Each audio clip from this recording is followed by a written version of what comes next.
बिस्मिल्लाहिर्रहमानिर्रहीम। अस्सलाम वालेकुम। दावत-ए नूर में कहती हूँ आपको एक बार फिर से खुशामदीद। जैसा कि आप लोग थंबनेल पर देख चुके हैं कि आज की वीडियो होने जा रही है कि किस तरह से नाफ टलने यानी नाफ जब उतर जाती है उसको कैसे फिक्स किया जाए। ये वीडियो बनने जा रही है मेरी एक बहुत ही प्यारी क्यूट सी सब्सक्राइबर महानूर खान के कहने पर, जिन्होंने पे दर पे नाफ टलने को किस तरह से ठीक किया जा सकता है कि रिक्वेस्ट की है कमेंट बॉक्स में। तो जी ये आपके लिए है। नाफ टलना, पहले आप लोग ये देख लीजिए कि ये चीज़ है क्या, जो इसके बारे में मिथ्स है, क्या ये सच पर मबनी भी है कि नहीं। थोड़ा बहुत आपको इसके बारे में पहले मैं बता दूं।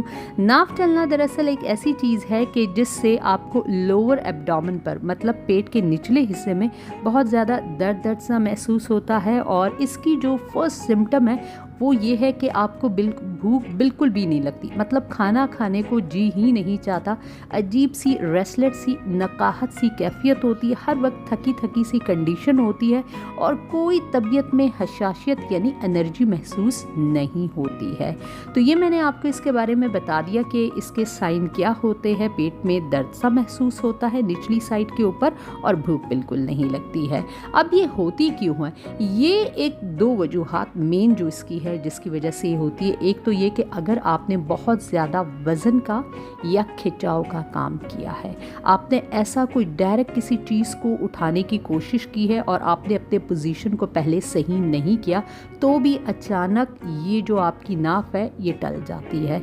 या आप ऐसा करते हैं कि बहुत ही ज़्यादा स्ट्रेस ले रहे, बहुत ही ज़्यादा टेंशन है और उसमें आप लोग खाना पीना कर रहे हैं, और अब तो सबसे बड़ी चीज़ ये है कि मोबाइल देखते हुए खाना खाया जाता है, जिसकी वजह से लोअर एब्डोमेन में आपके पेन होना शुरू हो जाता है और आपके जो नाफ के पास जो फाइबर्स लगे हुए हैं उनके अंदर स्ट्रेचिंग आना शुरू हो जाती है।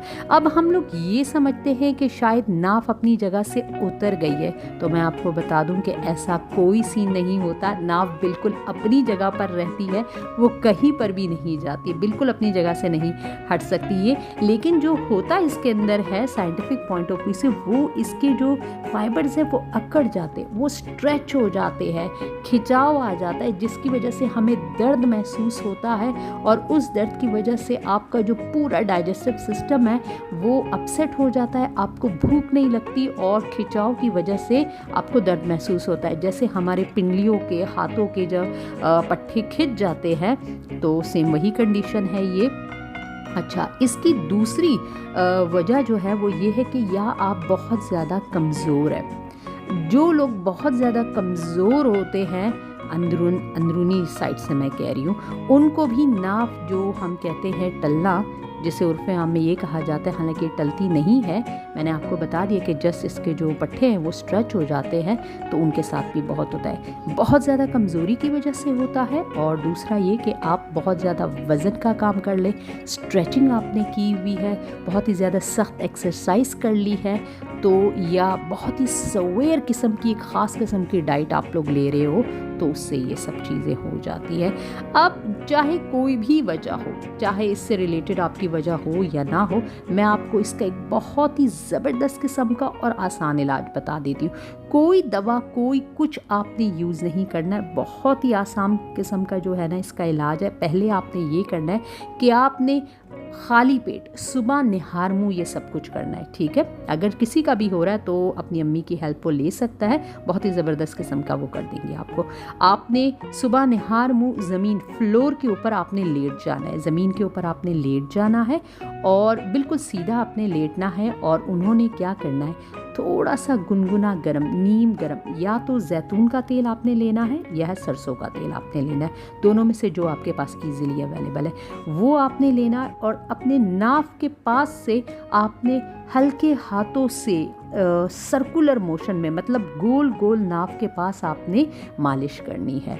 हल्के हाथों से आपने 6 से 7 मिनट के लिए ये मालिश आपने करनी है। इस तरह से आपने कर लिया, थोड़ा सा हीट प्रोड्यूस होगा इससे, और बिल्कुल हल्के हाथ से मालिश करनी है, बहुत ज़्यादा ज़ोर से इस तरह से आगे पीछे करके नहीं करनी, हल्के हाथ से आपने मालिश करनी है। और इसी मालिश से ही नाफ के अंदर भी आपका ऑयल जाएगा। आपने नाफ के अंदर कोई उंगली डालकर कोई मालिश मालिश या एक्सरसाइज आपने नहीं करनी। हमारी जो नाफ है वो इंसान की सबसे ज़्यादा नाजुक तरीन जगहों में उसका शुमार होता है। अक्सर हम लोग गलत लोगों के पास चले जाते हैं और वो हमारे नाफ में उंगलियां दे देकर कहते हैं मैं आपकी नाफ को जगह पर ला रहा हूँ। खुदारा इन बेवकूफ़ियों से बचे। नाफ के अंदर इतना पेन होता है ना, उल्टा ये सही होने के बजाय और ज़्यादा आप इसको ख़राब कर देते।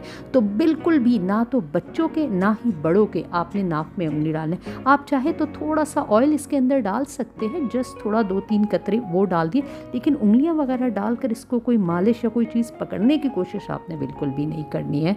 तो इन मिथ्स से और इन चीज़ों से आप लोग निकल आए और फिर इस तरह से अम्मी से कहकर हल्के हाथों पर आपने थोड़ी सी 5 से 6 मिनट की हल्के हाथ से मालिश दे दी।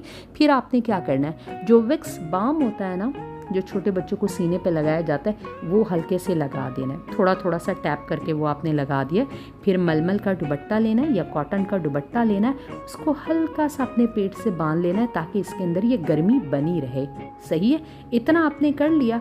अब आपने क्या करना है, बिल्कुल सीधा आपने दोनों पाँव की अंगूठों को मिला कर रखना है। जो दोनों पाँव के अंगूठे हैं ना, उनको आपने मिला कर रखना है और अपने हाथ के जो बाजू है ना, उसको भी फैला लेना है। बिल्कुल सीधी पोजीशन आपकी ज़मीन पर होनी चाहिए, बिल्कुल सीधी पोजीशन होगी आपकी।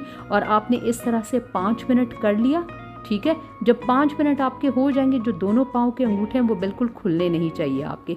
फिर आपने अपने हाथ नीचे किए, थोड़ा सा उनको रिलैक्सिंग पोजीशन पर लेकर आए और फिर दोबारा इस तरह से आप अपने हाथों को पीछे ले गए।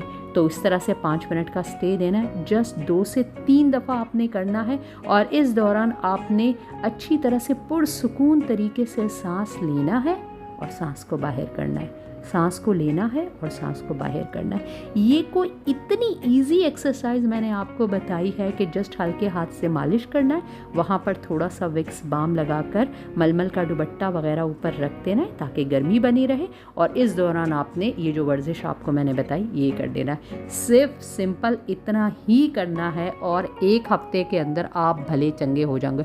मतलब 3 दिन बाद भी आपका जो है ना रिज़ल्ट आपको पॉजिटिव मिल जाएगा। आप लोग इंशाल्लाह बिल्कुल सही रहेंगे। और बस जब सही हो जाए ना तो यार दुआओं में ज़रूर याद रखिएगा, क्योंकि ये चीज़ जिसके ऊपर भी आजमाई गई है ना तो बहुत ही ज़बरदस्त और अमेजिंग किस्म का रिज़ल्ट हुआ है। अच्छा, परहेज़ सिर्फ यही है कि जिन लोगों की बार बार ये जो नाफ वगैरह टल जाती है ना, वो बादी वगैरह चीज़ों से दूर रहें, इस किस्म की चीज़ें वो ना खाएं। बहुत ही ज़्यादा स्ट्रेस और टेंशन मत लिया करें, जो कि बार बार मैं अपनी वीडियो में आपसे कहती हूँ कि यार ये हमारी लाइफ है, इसमें जो भी कुछ होना है अल्लाह ताला ने पहले से तय कर रखा है। तो चीज़ों को गम और गुदास में पड़ने से बेहतर है ना कि हम हंस के इन चीज़ों को फेस कर लिया करें। अपनी सिचुएशन को हम लोग जो है ना बदल तो नहीं सकते ना, उसको अगर ब्रेवली फेस करें तो ये ज़्यादा बेहतर है। तो होप करूँगी कि महानूर आपको अपने मसले का हल मिल गया होगा। बहुत सारी दुआओं में मुझे याद रखिए। इसी किस्म की ज़बरदस्त और अमेजिंग टिप्स एंड रेमेडीज़ के लिए मेरे चैनल को देखते रहिएगा। आपको हर चीज़ के बारे में यहाँ पर मिलता रहेगा बहुत कुछ। आपको अगर किसी और चीज़ के बारे में जानना है तो कमेंट बॉक्स में मुझे ज़रूर बताइएगा। वीडियो को लाइक शेयर एंड सब्सक्राइब करना बिल्कुल भी मत भूलिएगा। तो इजाज़त चाहूँगी आपसे। अल्लाह हाफिज़।